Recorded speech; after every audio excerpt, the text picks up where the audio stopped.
Bonjour à tous, on se retrouve pour l'exercice 6 pardon, excusez-moi, du contrôle numéro 6. Donc du coup, on va parler ici, on va faire la correction ici. A priori, c'est un exercice qui sera au contrôle du 18,05. Alors, j'ai reproduit plus ou moins les fonctions. L'important, c'est pas tant la reproduction réelle, mais l'idée qu'on va en dégager.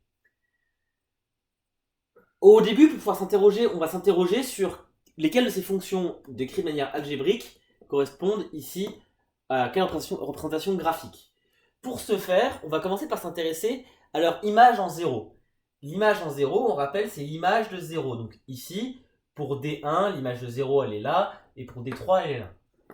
De l'autre côté, pour les fonctions qui sont ici, comme ce sont des fonctions affines toutes, elles s'écrivent de la forme mx plus p.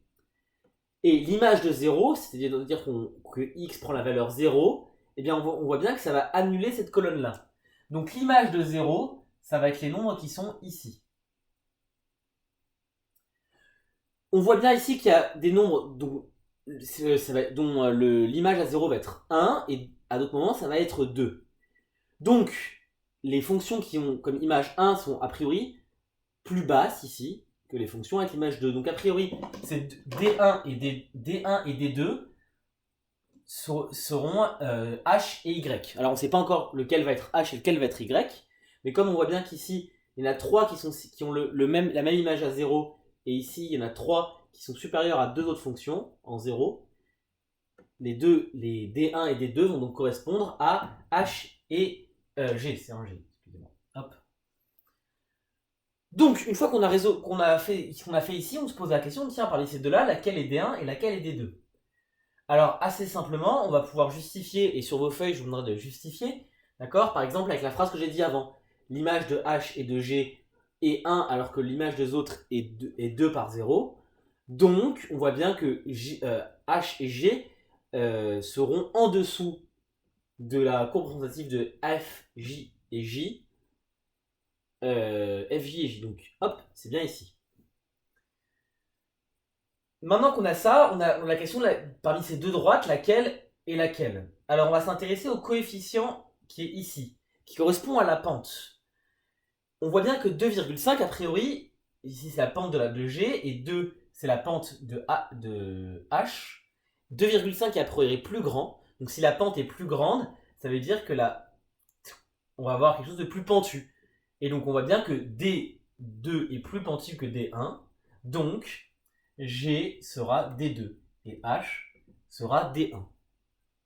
Voilà, donc ça c'était la première chose assez simple. Maintenant on va se retourner vers le point qui est ici. Ici on voit qu'on a deux fonctions qui sont décroissantes et une qui est croissante. Si une fonction est décroissante, on rappelle que du coup sa pente va être négative. Donc du coup les deux nombres qui ont des pentes négatives, les deux fonctions qui ont des pentes négatives, c'est f et j. I a une pente positive, donc I c'est bien celle-ci, donc I va être D3. Maintenant, plus la fonction est. Plus la pente est grande, d'accord? Plus a priori on va aller vers le haut, plus on est croissant, d'accord?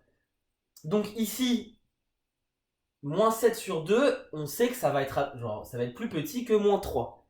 D'accord? Si vous avez un doute sur ça, vous pouvez le taper à la calculatrice. Moins 7 sur 2, ça va être plus petit que moins 3, donc la pente va être plus petit ici. Ça va être la pente qui est là. Ça va être plus loin de 0, parce que la pente 0, c'est la pente droite. Donc du coup, si on va dans les négatifs, plus on est dans les négatifs, paf, plus on va être pentu. Et quand on va dans les positifs, plus la pente est grande, plus on va être pentu. Donc du coup, ce qu'on voit ici, c'est que moins 7, a priori, ça va être celle la plus pentue des deux, donc ça va être D5. Et l'autre sera, et J sera D4. Donc voilà, on a résolu ici le premier exercice.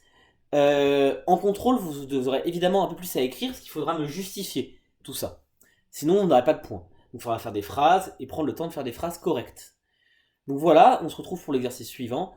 À tout de suite.